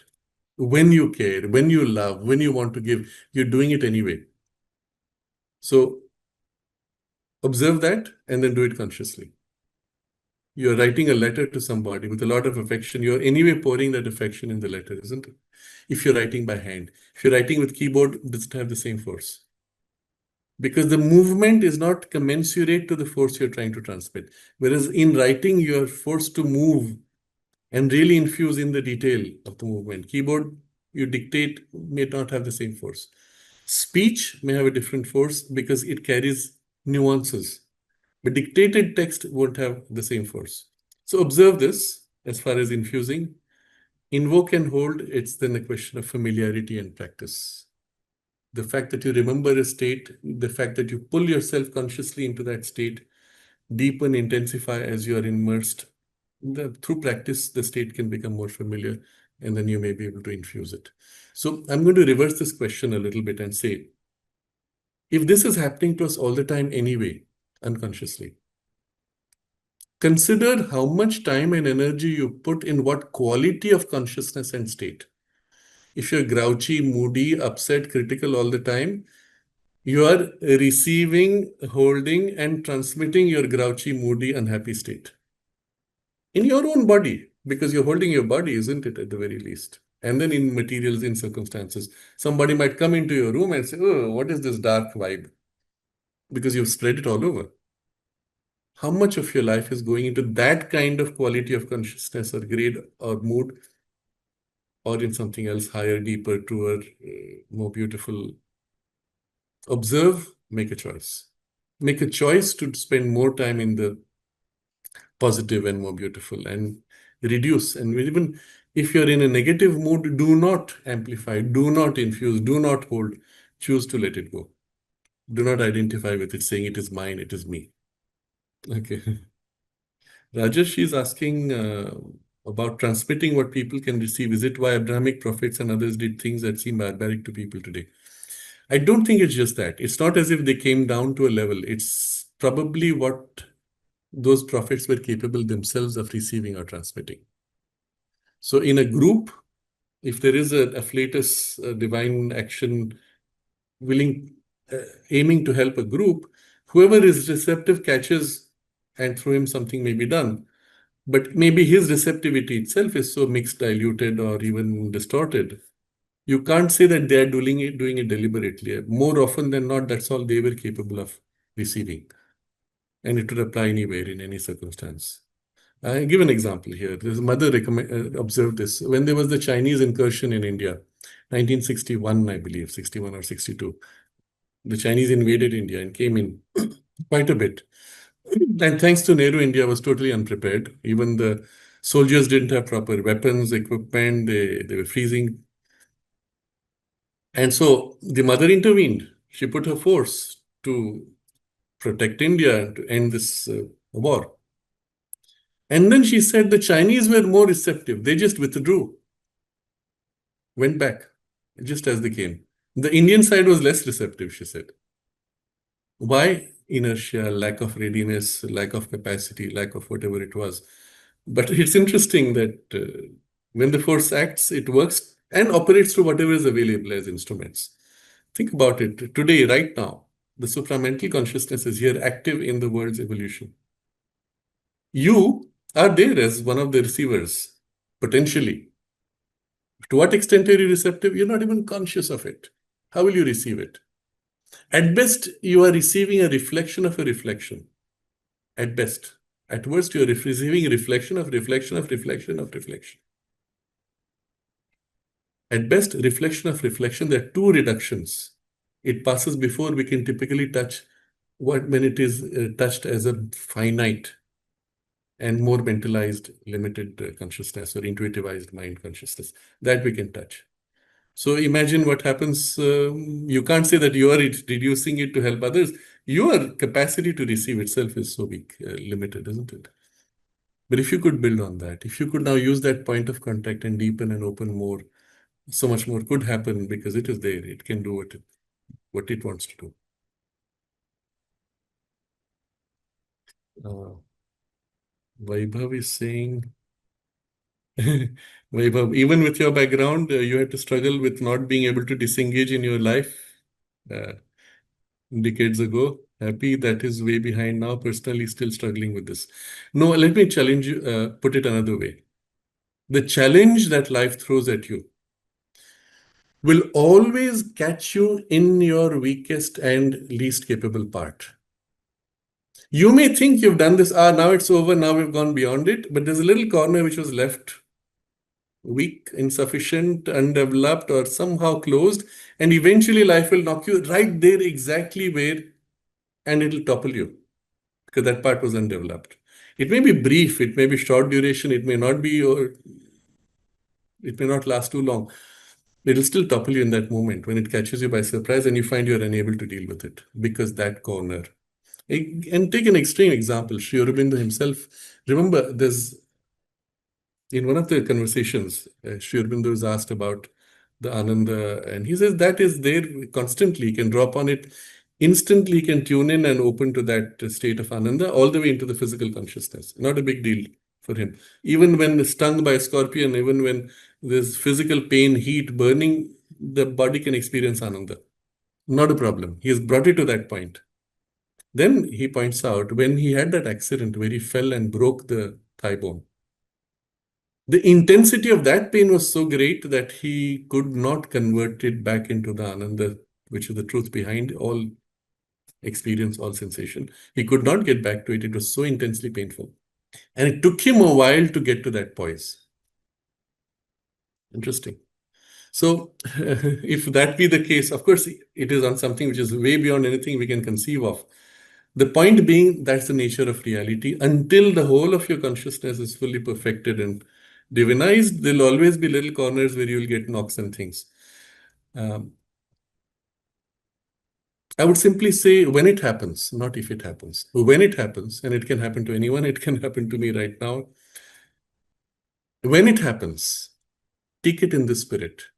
This is helping me become conscious of a part where I was not sufficiently equal, detached, strong, organized, integrated with my soul aspiration, etc. One of the things you will notice, and I'm going to state this very explicitly, you're in a state where you know and feel the divine presence and help and know its truth. When that disturbance comes, emotional, otherwise, whatever stress, and you fall into that state or that part, notice you don't have this familiarity and spontaneous trust in the divine. There you have a doubt, there you have a problem, there you feel distant, there you feel abandoned, or there you even forget that there is such a thing as the divine presence. Notice the state. When you shift back to this state, yes, of course it's there. Why would I ever doubt it? You shift or fall into this state, what is this divine? Oh yeah, of course it's there. I don't know if she has, the divine mother has abandoned me. No, if she has not abandoned you, you don't feel her. Because of this part which does not feel her, you're identified with this part. But if in this part, when you're not feeling her, you bring whatever you can of the remembrance and make the effort to open, then you're building now the link to those parts where you already feel and know. In you already that part exists. Build the link to that part. Let its faith, so to say, seep into this part. Let you open to your own higher part and through that to her. And if you do it like this, you'll find it quite easy. I'm not saying very easy, Quite easy, or much more easy than fighting and struggling with yourself and by yourself. Find the part in you where already that is known and held and felt. Make this link. It's a short link. It's not too far. If you could fall from there to here in an instant, you can also recover. Maybe climb is harder, but you can recover, maybe not in an instant, maybe in a few minutes of effort. You can recover partially. Hold that partial link. And that's how you'll find this fall can be made a means, as Sri Aurobindo says in Savitri, for a greater rise. And the fall itself was needed, inevitable, because that part was not sharing in the higher experience. And Baba says we have to align ourselves with the self-referencing, self-expressing, self-evolving states of material intelligence. I'm not sure what you mean.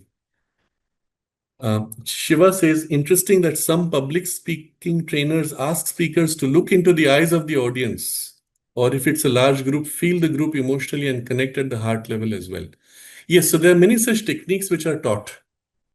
And what I'm trying to show you here is the technique is an indirect way to make the contact. If it helps you, sure, use it, but don't be bound to the technique. If you were, as a speaker, trained to look in people's eyes and suddenly you have to now connect with them online, you'll be totally lost.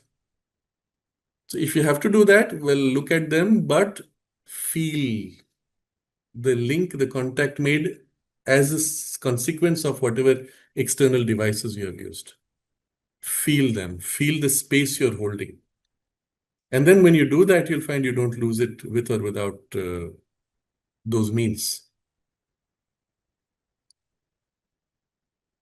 Vaibhav says we have to unlearn all the junk we absorbed from our parents and our caregivers who were instrumental of various forces in the childhood.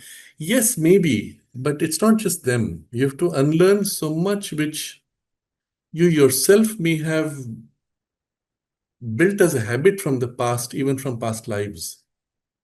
So I would suggest don't worry too much about what you have to learn and what you have to learn. Don't make a big issue out of it. Rather, at this point, what do you have to do? What can you grow? Where can you become more free, open, and flexible to the relationship with the Divine Shakti in opening to her? And where you feel there's a part which is rigid, you say, okay, now this part maybe it'll take a little while, but let me start with the easier parts. And meanwhile, this also will soften up and open. Just go with what is available at this moment and don't worry too much about the big picture. See, if you look at it this way, when your goal is to reach infinity, and the supermind is consciousness of infinity, as long as you're in finite consciousness, you'll always say, oh, it's impossible. Because the infinite is infinitely more than the finite. How will you ever get to it if you take small steps? That's not how it works. When you take small steps and open a little bit, the infinite leans and fills you and opens you to its infinity suddenly. And then withdraws and leaves you back. Because you're elastic, you fall back. But with repeated touches of the infinite, you become more and more elastic, more and more open until at some point the familiarity is so strong, you begin to long for it, yearn for it, and the memory of the infinite is a living force in you. And that's when it can begin to make a permanent bridge, a point of contact first, and then gradually widening. It will do in you far more rapidly than you can do of your own. So don't ever think in terms of, oh, I will need so many years. Yes, of course, you will need so many years with your own strength. That's not the method of the integral yoga. The method is to open to the higher and let it shape you, isn't it? So focus on that much more. Don't worry about unlearning. Rather, in that moment, whatever needs to be freed, you will free as much as you can. And trust that you will be helped as the things unfold. Anton says your reference is to EWS 168, 53, 47. Yeah, maybe. The numbers which I said were what I viewed and found, but whatever works, you'll find the event described there. Shanta is asking, is distant healing related to Vyapti? Yes, of course. But there are two kinds. Remember, we have spoken of the inferior form in which intermediate beings are used. So there was this fellow called John of God. I think it was in Brazil, and he was doing all kinds of healings with these beings. And the beings would do it, and they would take their pound of flesh, so to say, in return. Then it is their Vyapti. you may have nothing. But where you are doing it consciously without the intermediary of such beings, then obviously there is a contact of consciousness, always, in some form of other. And it can be as indirect as the examples I gave of the remote viewers. You can say, this person with the name of this living at this address from whom the letter has come. That may be enough. Or the touch of the letter might be enough even without looking at the name of the person, if that be the skill you have. So a lot depends on the skill. Edgar Casey, in his readings had many examples of, demonstrated many examples of this. There will be a letter which will come. A first name from a particular state. John from Arizona, let's say, is asking this in his life, he is facing this difficulty. And after a moment, pause, Edgar Casey would say, yes, we have him before us. You've made the contact, now the person is available, and he'll start describing what the person is. So if all is held in the self, it doesn't matter. You may even hold the idea of the person and do something and it will still have an effect. So the Vyapti's capacity depends on which layer, which grade of consciousness, which layer in terms of surface or inner, and which poise you hold. If you're in self, the Vyapti is always complete, irrespective of time and space. If you're in mind, the Vyapti is that much reduced. If you're in emotions, it is different in quality, etc. But it's always a functioning of the Vyapti faculty, isn't it? So the secret will still be go deeper, wider in the freer closeness to self, whatever takes you in that direction.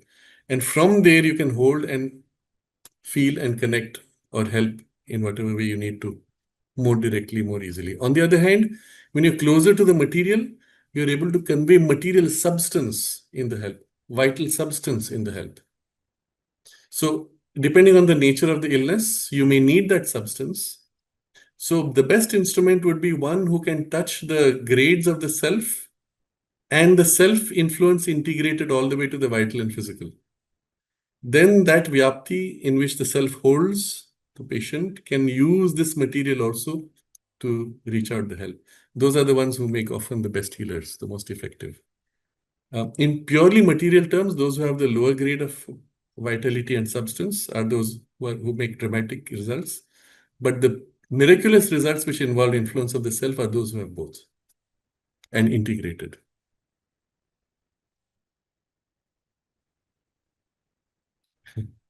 Rajarsi says maybe the ideas of a Jedi Force were inspired by spirituality. This is from Star Wars. Yes, absolutely. Star Wars was written and conceived by people who had read the Mahabharata. They were familiar with the Indian knowledge systems and spiritual systems, and particularly the idea that evil is nothing but good which has been perverted. And that is very strongly shown in the Star Wars series. So they drew a lot from these ideas. I think that's all for today. There are many more questions, but I will keep it for next time. I would like to suggest that, well, this is a very personal kind of sharing. I've tried to limit myself to things which would be of help and would be practical. But particularly to illustrate that all of us have this. And it's just a question of becoming conscious. Not all of us might pursue it. I did not consciously pursue it, except in the way of developing skills where I found it was needed or where it was ineffective and I had to fill something. That's about all. But the bulk of it I let happen as it happened, which is not the best way either. But, well, that was the way I felt right, because my hesitation always was, if I make a personal effort, the nature of the personal effort itself feels wrong. It's too much of me. And I don't even know if that's the right thing to do and whether it's aligned to the will of the divine. And that prevented from making effort. Whereas those who made effort often might have dramatically better development, but it may be warped in some way. So you have to find your balance. You have to find what works with you. But in time, whatever your starting point, you'll end up with the complementary aspect and flow. There will come a time, even if you begin like this hesitantly, that there will come a time when you will feel the Shakti working in you, lifting you and shaping you, or working through you and helping someone with just you as the instrument to provide the material needed, the hand needed to hold another hand and pull. But you are not the one pulling, it is she who acts through you. And that is the most happy and the most perfect condition to be a transparent instrument. You're a child in her arms, she works through you, and she integrates what needs to be done in you. She works through you to help others in the way needed, and you are free because you're free of all responsibility. It's her working. That's, of course, the happiest condition, as Sri Aurobindo describes in that little booklet, The Mother. So let's all aspire for the growth increasingly of this as our state in our relationship with the mother, and also that she may act in us and through us directly as much as possible, and hold that as our aspiration to become transparent to her working directly in us, directly through us, where necessary.